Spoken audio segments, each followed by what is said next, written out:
ये कहानी हिना की है, जिसके हाथों में गजब का हुनर था। बचपन से ही हिना को मेहंदी लगाने का बड़ा शौक था। बिना कहीं से सीखे वो मेहंदी के बहुत ही सुंदर डिजाइन बनाती थी। लेकिन उसके घर के हालात अच्छे नहीं थे। हिना जब सिर्फ 2 साल की थी, उसके अब्बा इस दुनिया से रुखसत हो गए थे। तब से उसकी अम्मी सबीना ही सब कुछ संभाल रही थी। हिना, मुझे काम के लिए देर हो रही है, तो तू ऐसा करना, घर के जो भी काम बचे हैं तू निपटा लेना, ठीक है? ठीक है अम्मी, मैं सब कर लूंगी। लेकिन आप काम से लौटते हुए बिरजू अंकल की दुकान से मेहंदी लेती आना। याद से ले आना, भूलना मत।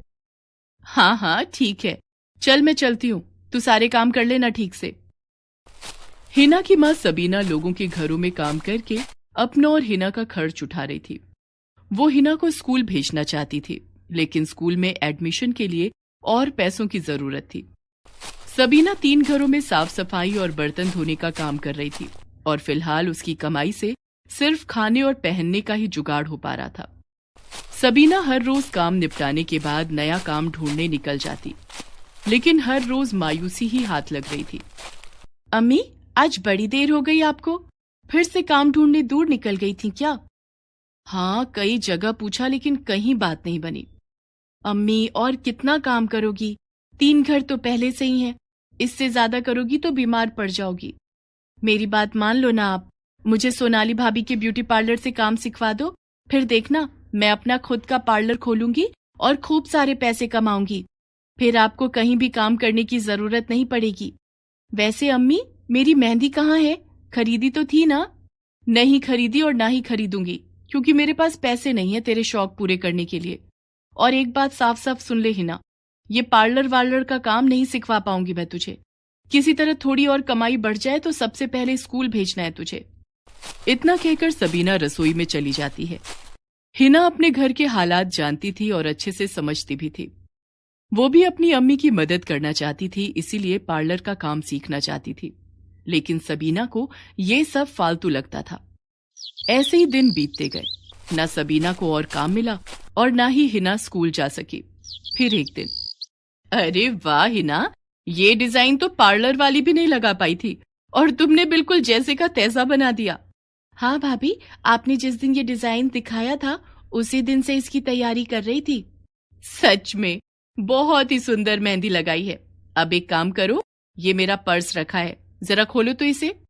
हाँ भाभी, क्या चाहिए पर्स में से? वो 50 रुपए है ना, उन्हें निकालो।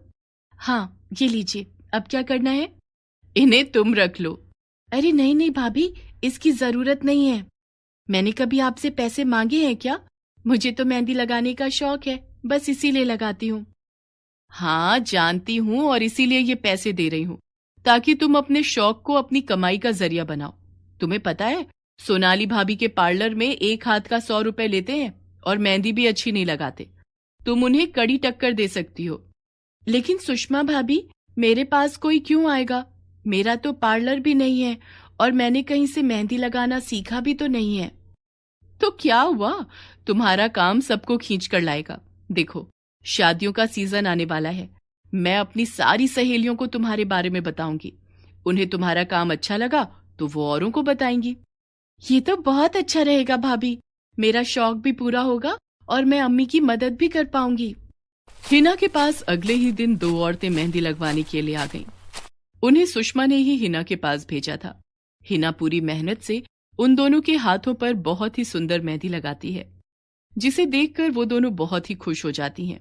इस तरह धीरे धीरे हिना के पास काफी औरतें और लड़कियां मेहंदी लगवाने उसके घर आने लगी और हिना घर बैठे बैठे कमाने लगी। अरे हिना, ये राशन कौन लेकर आया? मैं लाई अम्मी, मेहंदी लगाकर मेरे पास पैसे हो गए थे, उन्हीं से लेकर आई हूँ। हिना की बात सुनकर सबीना की आंखों में आंसू आ जाते हैं। वो हिना का सिर सहलाकर अपने काम में लग जाती है। वक्त के साथ हिना का नाम होने लगा। मोहल्ले के मशहूर पार्लर के बजाय अब हिना के घर पर औरतों की भीड़ आने लगी। आपका सब कुछ हो गया, बस मेहंदी बाकी है। आइए मैं लड़के को बोल देती हूँ, वो फटाफट लगा देगा। नहीं नहीं नहीं, मेहंदी रहने दीजिए, वो मुझे कहीं और से लगवानी है। अरे पर ऐसा क्यों? आप मेहंदी लगवा कर तो देखिए, हमारे यहाँ प्रोफेशनल्स हैं। मैंने लगवा कर देखी है आपके प्रोफेशनल से मेहंदी, इसीलिए तो कहीं और से लगवानी है। आप मुझे बिल बताइए, मैं पे कर देती हूँ। सोनाली को समझते देर नहीं लगी कि वो ग्राहक किससे मेहंदी लगवाने वाली थी। कुछ तो करना ही पड़ेगा इस हिना का, ऐसे तो हमारे यहाँ से कोई मेहंदी लगवाएगा ही नहीं। कुछ सोच सोनाली, ये अपने पार्लर की इज्जत का सवाल है। हिना जिस दुकान से मेहंदी खरीदती थी, सोनाली ने उस दुकान वाले को कुछ पैसों का लालच देकर हिना की मेहंदी में केमिकल मिलाने के लिए तैयार कर लिया। हिना अनजाने में वही केमिकल वाली मेहंदी सबके हाथों में लगाती रही, जिससे ज्यादातर औरतों के हाथों पर एलर्जी हो गई और सभी हिना पर गुस्सा करने लगे। ये कैसी मेहंदी लगाई तुमने? हे भगवान, खुजा खुजा कर मेरे तो हाथ ही छिल गए। अब कैसे करूंगी मैं घर के काम? मुझे सोनाली के पार्लर से ही मेहंदी लगवानी चाहिए था। भले ही डिजाइन अच्छा नहीं बनता, लेकिन कम से कम मेरे हाथों पर ये एलर्जी तो नहीं होती। हिना को कुछ समझ नहीं आ रहा था कि ये सब क्यों हुआ। वो बहुत डर गई थी। उसने फौरन अपनी सारी मेहंदी पानी में बहा दी और रोने लगी। हिना, परेशान मत हो बेटी, सब ठीक हो जाएगा। नहीं अम्मी, खुदा पता नहीं किस गुनाह की सजा दे रहे हैं। मैंने तो इतने प्यार से मेहंदी तैयार की थी, इससे पहले तो कभी ऐसा नहीं हुआ। अब मुझसे मेहंदी लगवाने कोई नहीं आएगा, कभी नहीं आएगा। क्यों नहीं आएगा? खुदा अपने बंदों का इम्तिहान लेते हैं। अब ये तुम पर है कि तुम्हें हिम्मत करके इसे पार करना है या हार मानकर रोते रहना है। पहले मैं ही तुझे इस काम से दूर रहने को कहती थी, लेकिन अब मैं समझ गई हूं कि इसी काम में तेरी खुशी है, और अब मैं तेरे साथ हूं बेटा। शुक्रिया अम्मी, लेकिन अब हम क्या कर सकते हैं? मुझे तो ये भी नहीं पता कि मेरी मेहंदी को आखिर हुआ क्या है। क्या हुआ था ये तो नहीं पता, पर अब आगे क्या करना है इसके बारे में सोचना चाहिए। मैं जिनके यहाँ काम करती हूँ ना, वो मैडम एक आयुर्वेद की डॉक्टर हैं। उन्हें मैंने तेरी मेहंदी दिखाई थी। उन्होंने बताया कि उसमें मेहंदी के अलावा कोई और चीज भी थी जो हाथों को नुकसान दे गई। लेकिन अम्मी, मैंने तो कुछ अलग से मिलाया ही नहीं, फिर ऐसा कैसे हुआ? हो सकता है ये बिरजू की मेहंदी में कुछ गड़बड़ हो। तू ऐसा कर, इस बार दूसरी दुकान से मेहंदी खरीद और सबसे पहले मेरे हाथों पर लगा। और हाँ, और इस सबसे पहले मेरे साथ मिलकर एक तेल बना। मैडम जी ने बताया है कि कैसे बनाना है, उससे सबके हाथों को आराम आ जाएगा। हिना ऐसा ही करती है।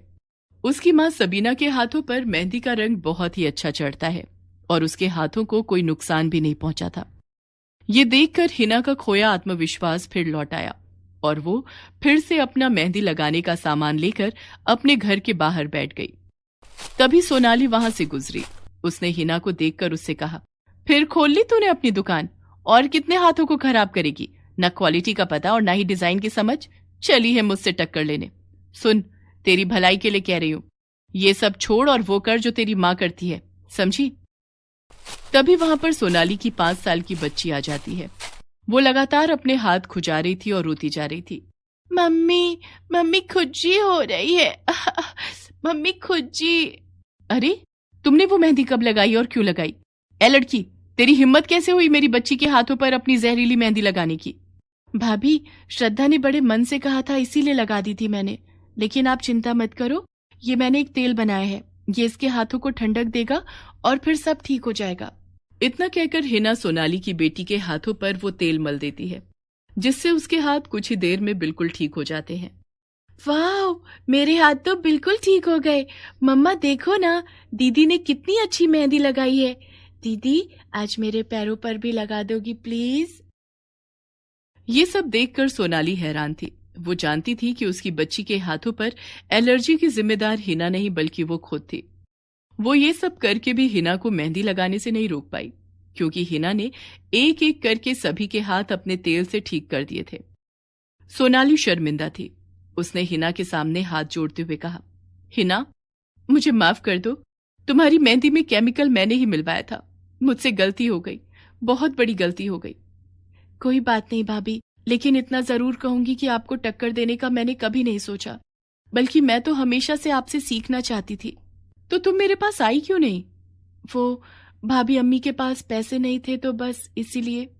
क्या हुआ अगर पैसे नहीं थे? तुम्हारे पास जो हुनर है वो पैसों से कहीं ज्यादा कीमती है। तुम आज से ही मेरे पार्लर में आना शुरू करो और मेरे लिए काम करो।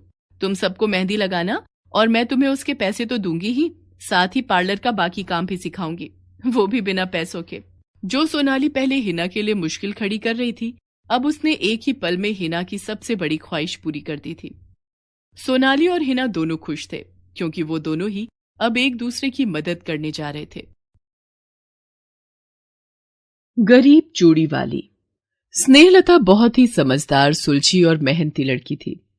उसके पिता जगदीश और उसकी मां कमला को उस पर बहुत नाज था। जगदीश एक मणियार था और वो चूड़ियां बनाने का काम करता था और स्नेहलता अपने पिता से ये काम बहुत दिल लगाकर सीखा करती थी। स्नेहलता, बेटा तू ये चूड़ियों का काम मत किया कर। देख तो तेरे हाथ कितने सख्त हो गए हैं। ये सब मुझे अच्छा लगता है पिताजी। देखो ना, कितने रंगों को कांच में मिलाकर कितना सुंदर चूड़ियों का जोड़ा तैयार होता है। हाँ, ये बात तो तूने बिल्कुल सच कही। ये रंग बिरंगी चूड़ियां बनाने के बाद मुझे भी बहुत सुकून मिलता है। पिताजी, मैं भी चूड़ियां बनाकर बेचा करूंगी। बेटी, ये चूड़ियां तो बनाना सीख ले, लेकिन बेचने वाली बात मत बोल। मैं तेरी शादी ऐसे घर में करूंगा जहां तुझे ये सब नहीं करना पड़े। इसी तरह दिन निकलते हैं और स्नेहलता की उम्र शादी के लायक हो जाती है। एक दिन जगदीश के बचपन का दोस्त नथुलाल उसकी दुकान पर आता है। वो भी पेशे से मणियार होता है। अरे भाई जगदीश, कैसे हो? कैसा चल रहा है काम धंधा? अरे नथुलाल, कितने दिनों बाद आया है तू? यहाँ तो सब ठीक है। तू बता, तेरे परिवार में तो सब ठीक ठाक है ना? हाँ हाँ, सब बढ़िया है। चूड़ियां लेने आया था, सोचा इस बार तेरे यहाँ से चूड़ियां लेकर जाता हूँ। बहुत लोगों से तारीफ सुनी है तेरी चूड़ियों की। हाँ हाँ, क्यों नहीं। तभी जगदीश अपनी बेटी को बोलता है कि अंकल के लिए चाय पानी लेकर आओ। स्नेहलता चाय पानी लेकर आती है। नमस्ते अंकल। नमस्ते स्नेहलता बेटा, तुम तो बहुत बड़ी हो गई हो। आखिरी बार जब देखा था तो छोटी सी यहीं इधर उधर घूमती रहती थी। तभी स्नेहलता की मां कमला भी वहां आ जाती है। अरे नथु भैया, आप बहुत दिनों बाद आना हुआ। हाँ भाभी, काफी समय बाद आया हूँ। आज चूड़ियां लेनी थी तो जगदीश के पास चूड़ियां लेने आया हूँ। नथुलाल वहां से काफी सारी चूड़ियां लेकर चला जाता है। रास्ते में उसे ख्याल आता है कि स्नेहलता बहुत अच्छी लड़की है। क्यों ना अपने बेटे रवि की शादी इससे करा दूं, इससे मेरा बेटा भी सुधर जाएगा। नथुलाल का बेटा रवि वैसे तो अपने पिताजी के साथ दुकान पर काम करता था, लेकिन उसका मन कभी भी काम में नहीं लगता था। वो हमेशा सपने देखता था कि कहीं से बहुत बड़ा खजाना मिल जाए और वो मजे की जिंदगी जिए। नाथूलाल कई बार उसको ये बात समझा चुका था, पर उसकी समझ में कुछ नहीं आता था। और स्नेहलता को देखकर नाथूलाल को लगा कि अगर इसकी शादी रवि से हो जाएगी तो रवि सुधर जाएगा। यही सोचकर वो अगली बार जगदीश के पास जाता है। भाई जगदीश, देखो इस बार मैं तुमसे कोई चूड़ियां वूड़ियां लेने नहीं आया हूं। तो फिर क्या हुआ भाई नत्थू? क्या कहना चाहते हो? मुझे तुम्हारी बेटी स्नेहलता बहुत अच्छी लगी। मैं अपने बेटे रवि के लिए उसका हाथ मांगने आया हूं। अरे, ये तो बहुत अच्छी बात है। तुम्हारा बेटा क्या करता है? वो मेरे साथ दुकान पर ही बैठता है, और तुझे मेरे काम धंधे का तो पता ही है। अब बता, क्या तू स्नेहलता का हाथ मेरे बेटे रवि के लिए देगा? रुको, मैं पहले कमला से पूछ लेता हूं। हाँ हाँ, क्यों नहीं। कमला भी ये सुनने के बाद स्नेहलता का हाथ रवि को देने के लिए तैयार हो जाती है। धूमधाम से रवि और स्नेहलता की शादी हो जाती है। पर शादी के कुछ दिन बाद ही स्नेहलता को एहसास होता है कि रवि बहुत आलसी है। पिताजी रोज सुबह टाइम से जाकर दुकान खोल लेते हैं, आप इतनी देर तक घर पर रहते हो, ये सब अच्छा नहीं लगता। आप भी पिताजी के साथ टाइम से दुकान पर पहुंच जाया करो। मुझे मेरा काम समझाने की जरूरत नहीं है। मुझे पता है मुझे क्या करना है और मैं क्या कर रहा हूं। जब आप जानते हैं तो फिर जाकर पिताजी का हाथ क्यों नहीं बटाते? तुम्हारा काम घर संभालना है, तो तुम अपने काम पर ध्यान दो। इसी तरह 4 साल निकल जाते हैं। स्नेहलता 2 बच्चों की मां बन जाती है, पर रवि के स्वभाव में कोई फर्क नहीं पड़ता। और एक दिन स्नेहलता के ससुर नथुलाल को दिल का दौरा पड़ता है और वो गुजर जाते हैं। 1-2 दिन बाद रवि दुकान पर जाना शुरू करता है। स्नेहलता को लगता है कि अब रवि सुधर जाएगा। स्नेहलता, मैं दुकान पर जा रहा हूं। ये लीजिए खाने का टिफिन और दिल लगाकर काम कीजिएगा। काम तो करना ही पड़ेगा, वरना तुम्हारा और तुम्हारे बच्चों का खर्चा कैसे चलेगा? ये आप कैसी बातें कर रहे हैं? बच्चे आपके भी हैं। मैं तो ये सब चाहता ही नहीं था। पिताजी को ही पड़ी थी मेरी शादी करवाने की। ये सुनकर स्नेहलता को बहुत बुरा लगता है। स्नेहलता के दोनों बच्चों की उम्र ज्यादा नहीं थी। उसे लगा जैसे जैसे बच्चे बड़े होंगे रवि अपनी जिम्मेदारियां समझ लेगा। 6 महीने जैसे तैसे कटते हैं। नंदू का जन्मदिन आ जाता है। सुनो रवि, नंदू का जन्मदिन है परसों और मैं चाहती हूँ कि मम्मी पापा को भी बुला लो। तुम्हारा दिल जिसको चाहे उसे बुलाओ, मुझे क्यों सुना रही हो? क्योंकि मैं आपसे पूछ रही हूँ। तुम्हें जो करना है करो। स्नेहलता नंदू के जन्मदिन वाले दिन सुबह जल्दी उठती है। वो देखती है कि रवि घर पर नहीं है। उसे लगा कि वो बाहर गया होगा, अभी थोड़ी देर में आ जाएगा। दोपहर तक स्नेहलता के मम्मी पापा भी आ जाते हैं। उन्हें देखकर स्नेहलता और बच्चे खुश होते हैं। क्या हुआ बेटा, ये रवि कहाँ रह गया? अभी तक नहीं आया। बेटे के जन्मदिन पर वो घर पर नहीं है। क्या दुकान पर है? नहीं माँ, आज वो दुकान पर भी नहीं गए। मैं 2 बारी सुबह से दुकान पर हुआ हूँ, पता नहीं कहाँ चले गए। ये तो बहुत ही लापरवाही की बात है। काफी इंतजार करने के बाद भी रवि घर नहीं आता। स्नेहलता के मम्मी पापा भी चले जाते हैं। अगले दिन सुबह स्नेहलता को एक खत मिलता है। मैं रवि तुम लोगों की जिम्मेदारी नहीं उठा सकता, इसलिए दुकान पर रखा हुआ जितना भी पैसा था और बैंक में जो पैसा था मैं लेकर जा रहा हूं, और ये 10,000 रुपए तुम्हारे लिए। ये पढ़कर स्नेहलता होश खो बैठती है और रोने लगती है। उसके माता पिता उसे वापस घर बुलाते हैं, पर वो जाने से इनकार कर देती है। 1 महीना जैसे जैसे कटता है और वो पैसे भी खत्म होने लग जाते हैं। अब स्नेहलता के सामने अपने और अपने बच्चों की परवरिश का मुद्दा खड़ा हो जाता है। तभी स्नेहलता फैसला करती है कि वो इस तरह गरीबी की जिंदगी नहीं जिएगी। उसके हाथों में हुनर है और वो अब चूड़ियां बनाने और बेचने का काम करेगी। स्नेहलता चूड़ियां बनाना शुरू कर देती है और फेरी लगाकर बेचना शुरू कर देती है। दोनों बच्चों को भी वो अपने साथ रखती है। धीरे धीरे उसकी चूड़ियां लोगों को पसंद आने लगी। एक बार वो एक मोहल्ले में चूड़ियां बेच रही थी कि कुछ औरतें उससे चूड़ियां लेने लगती हैं। ये हरी चूड़ियां तो दिखाना, बहुत प्यारी लग रही है। और मुझे वो लाल नगों वाली चूड़ियां दिखाना। ये लीजिए, ये हरी वाली देखें और इसमें आपको और भी रंग मिल जाएंगे। और ये लाल रंग वाली चूड़ियां, इसमें भी आपको कई तरह की चूड़ियां मिल जाएंगी।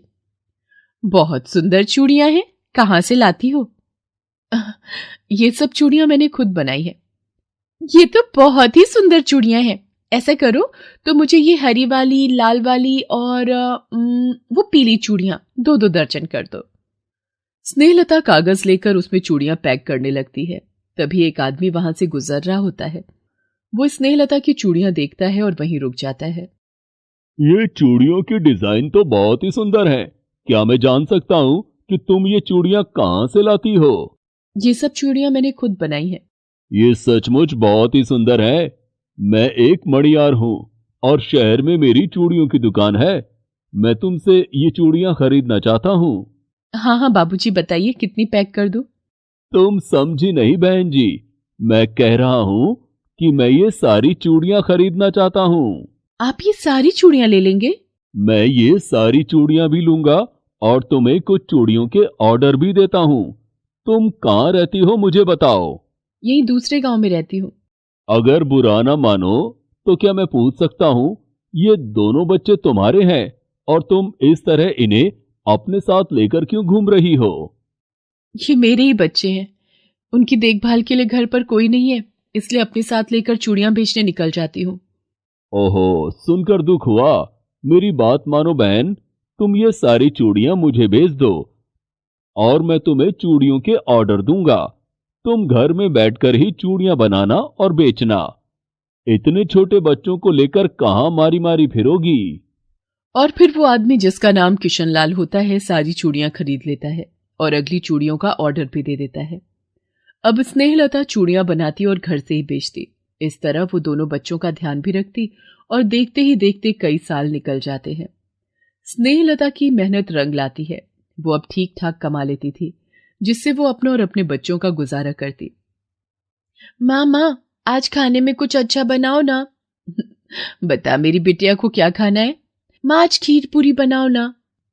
मुझे भी खीर पूरी खानी है। ठीक है, आज मैं अपने बच्चों के लिए खीर पूरी बनाती हूँ। स्नेहलता खीर पूरी बनाने लगती है। पूरी बनाते बनाते वो सोचती है कि कितने साल निकल गए।